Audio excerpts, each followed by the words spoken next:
Salut à toi et bienvenue dans cette vidéo. Si tu es nouveau sur la chaîne, ici on parle de santé et de prospérité.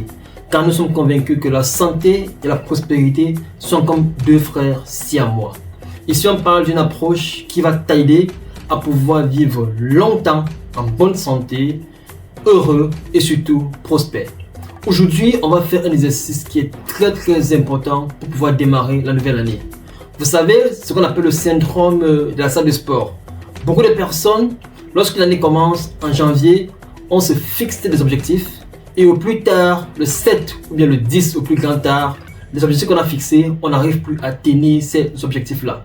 Alors aujourd'hui, je vais vous apporter un exercice particulier que j'ai eu à pratiquer depuis 2 ans déjà et les résultats sont simplement fantastiques. Alors pour commencer l'exercice, on va d'abord faire un petit exercice mental et j'aimerais que tu le participes avec moi. Donc pour le moment, essaye d'oublier un peu tout, oublie tout ce qui est souci, oublie tout ce qui est travail et essaye de faire ce petit exercice mental avec moi. Imagine un seul instant, tu es invité à un enterrement. Le jour de l'enterrement arrive, tu arrives au lieu dit, tu gares ta voiture dans le parking, tu sors, tu vois le beau soleil qui est là, tu es habillé en noir par rapport à l'occasion. Tu t'avances vers la salle où se trouve le corps du défunt. Quand tu approches, tu vois les fleurs, tu écoutes la musique, la cantique, tu vois les visages des personnes, des proches à toi, qui sont assez attristés, qui sont assis. Et lorsque tu avances tout doucement, lorsque tu penches ta tête légèrement vers le cercueil, qu'est-ce que tu constates? Tu te vois dans le cercueil. Tu as été invité à ton propre enterrement. Alors, cet exercice n'est pas fait pour pouvoir vous créer une certaine peur, non pas du tout. C'est juste pour vous apporter quelque chose de très puissant.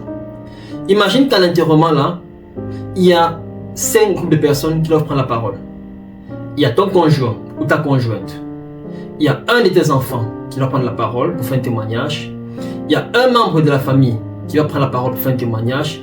Il y a un collègue à toi qui doit prendre la parole pour faire un témoignage. Il y a un membre de la communauté que tu ne connais pas du tout, un inconnu, qui lui est venu également. Il doit prendre la parole pour faire un témoignage. 6e personne, tu as oublié. Il y a également un ami proche à toi qui est carrément quitté de notre continent pour venir également à ce deuil-là. Alors la question que je vais te poser, c'est que qu'est-ce que tu aimerais qu'on dise de toi à ce moment-là?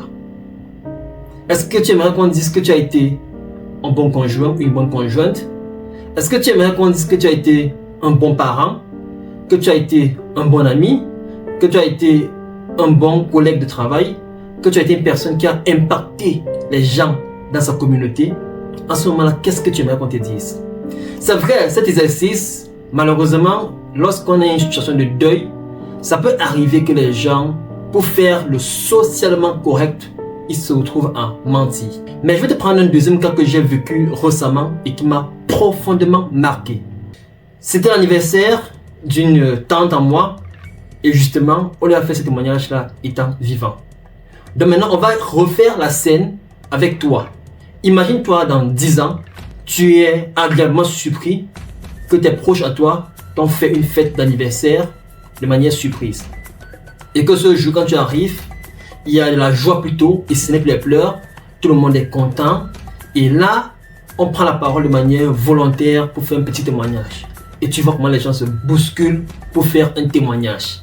Il y a ton conjoint qui le fait, il y a un de tes enfants qui le font, qui va le faire également. Il y a un ami qui est quitté de notre pays, qui est venu juste pour l'occasion, pour également faire ça, il va te faire un témoignage. Il y a un membre de la communauté, que ce soit communauté religieuse, que ce soit les réunions, que ce soit juste la grande communauté africaine où tu es, qui va également faire un témoignage. Et puis il y a un inconnu que tu ne peux même pas imaginer un seul instant que tu as impacté sa vie un jour, qui va également faire un témoignage. Alors, à cet instant-là, là tu es vivant, il sera difficile qu'on puisse faire de l'hypocrisie. Qu'est-ce que tu aimerais qu'on te dise? Qu'est-ce que tu aimerais entendre? Alors, ces 2 exercices sont faits pour pouvoir vous montrer l'importance de pouvoir se faire des objectifs et des vrais objectifs. Pas juste des objectifs qui sont superficiels, mais des motivations profondes. Parce que lorsqu'on a des motivations profondes, on peut tenir sur le long terme. Et alors là, ce qu'on va faire, c'est que il faut participer avec moi. C'est très très important. Il faut prendre un bloc-notes comme celui-ci. Même si vous n'avez pas pour le moment, vous pouvez le faire après. Prenez un bloc-notes comme celui-ci et essayez de créer l'exercice qu'on va faire ensemble. Je vais vous montrer exactement comment est-ce qu'on peut s'établir des objectifs sur le long terme et également sur le court et le moyen terme.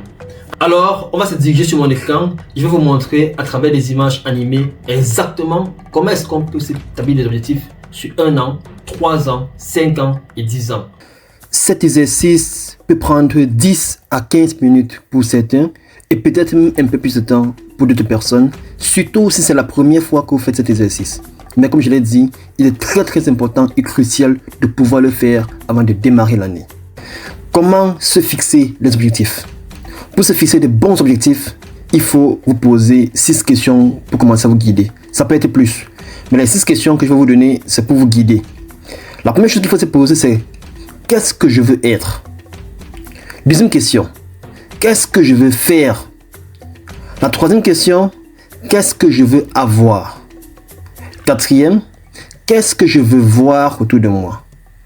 Cinquième, où est-ce que je veux aller? Et la sixième question, qu'est-ce que je veux partager?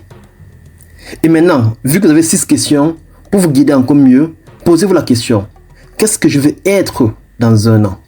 Qu'est-ce que je veux être dans 3 ans? Qu'est-ce que je veux être dans 5 ans? Qu'est-ce que je veux être dans 10 ans? Il faut savoir que beaucoup de gens, lorsqu'ils se fixent l'objectif, ils aiment trop se baser uniquement sur le avoir. J'aimerais avoir 10 kilos en moins, j'aimerais avoir tel nombre d'argent dans mon compte bancaire, j'aimerais avoir tel résultat académique ou professionnel, j'aimerais avoir... Mais ils ne sont pas ces personnes-là. C'est pourquoi le être est d'abord important. Le être, c'est quoi? Ce sont vos pensées, ce sont vos paradigmes, ce sont vos croyances, c'est votre attitude. C'est par là que commence. Et c'est par là que vous devez maximiser d'abord les efforts. Qu'est-ce que vous voulez d'abord être sur 1 an, 3 ans, 5 ans, 10 ans? Et vous faites la même chose pour les autres questions. Qu'est-ce que je veux faire dans 1 an? Qu'est-ce que je veux obtenir? Qu'est-ce que je veux avoir dans 1 an? Qu'est-ce que je veux voir autour de moi dans 1 an d'ici fin 2025? Où est-ce que je veux aller d'ici fin 2025? Qu'est-ce que je veux partager avec les autres d'ici fin 2025? Très très important.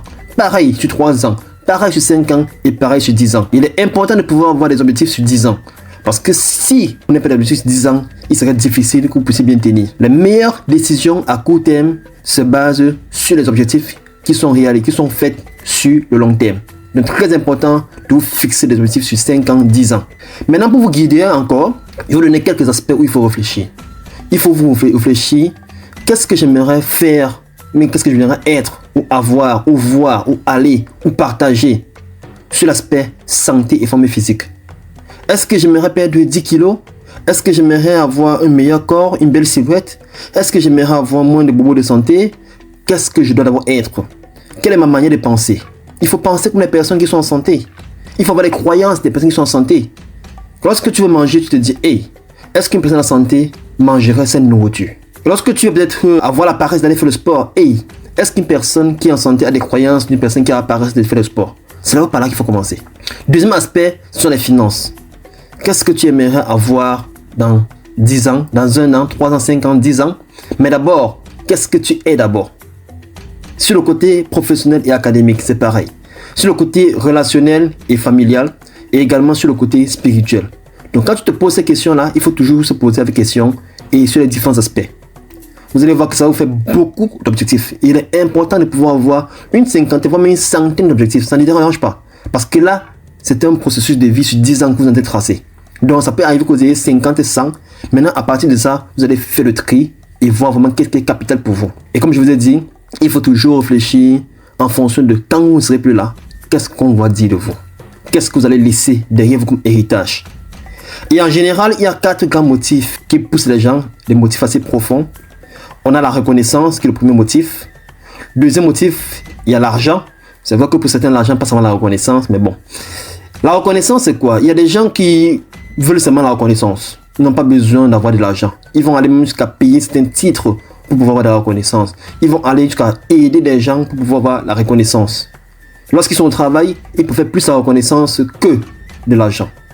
Lorsqu'ils font un travail qui est excellent, ils préfèrent plutôt que vous leur dites que vous avez fait un magnifique travail, plutôt que de donner un peu d'argent en plus. Il y a d'autres que c'est l'argent, qui est le deuxième élément. Il y a d'autres que c'est la famille. Il y a des gens que pour la famille, ils peuvent faire tout. Ils peuvent se surpasser pour leur famille. Que ce soit la mère, le père, la femme, le conjoint ou les enfants. Ils peuvent se tuer pour pouvoir le faire. D'ailleurs, un de mes mentors me disait que une femme est capable de soulever une voiture de 2 tonnes pour pouvoir retirer son enfant juste en dessous de la voiture. Et un homme est capable de survivre à la famine, au désert, dans le but de pouvoir retrouver sa famille. Et le dernier élément qui motive les gens, c'est la générosité. C'est de partager avec les autres. Voilà pourquoi est-ce que beaucoup de personnes, lorsqu'ils ont assez d'argent, ils se retrouvent en train de faire des dons, ils deviennent des philanthropes. Parce que c'est important, ça fait partie des grands motifs de la vie. Et d'ailleurs, un des milliardaires à l'époque, Andrew Carnegie, et lorsqu'il était mort, on a fouillé son armoire et on a retrouvé une lettre qui disait, où il avait fait une promesse quand il était encore jeune, il avait autour de 25 ans. Il a demandé à Dieu que Dieu l'aide à pouvoir avoir un maximum d'argent. Il va passer toute la première partie de sa vie à se faire un maximum d'argent. Il va passer la seconde partie de sa vie à faire des dons, la générosité. Et lorsqu'il mourait, il avait fait des dons, des centaines et des centaines de milliards à des œuvres de charité, à des bibliothèques, à des écoles et beaucoup d'autres choses. Comme on a pu le voir sur mon écran, il est très important de pouvoir faire cet exercice-là avant de commencer l'année. Faites-le et au cours de l'année, on va faire cela ensemble parce que moi je le fais chaque année et lorsque je le fais, j'ai des résultats magnifiques. Et je sais qu'en 2025, j'aurai des résultats qui sont époustouflants. Et on va partager ensemble les différentes astuces pour pouvoir rester discipliné, pour avoir de l'autodiscipline. Parce que tu auras beau faire des objectifs, mais si tu ne mets pas de la discipline, ça va demeurer juste des rêves. Mais quand tu mets de la discipline et surtout de l'autodiscipline, tu réussis ainsi à faire que les objectifs deviennent des résultats. Il faut savoir que entre l'objectif et le résultat, le pont qui lie les deux, c'est simplement ce qu'on appelle l'autodiscipline. Et au cours de l'année, je vais vous faire plusieurs vidéos, plusieurs contenus pour vous montrer comment rester discipliné et rester motivé avec ces objectifs-là. Et on va se donner rendez-vous d'ici la fin d'année 2025. Et je peux vous rassurer d'une chose. Si vous avez vraiment fait l'exercice et que vous me suivez par la suite, parce que le plus important ici n'est pas juste de faire l'exercice, c'est déjà bien de le faire, mais aussi il faut passer à l'action. Et pour passer à l'action, il faut être discipliné.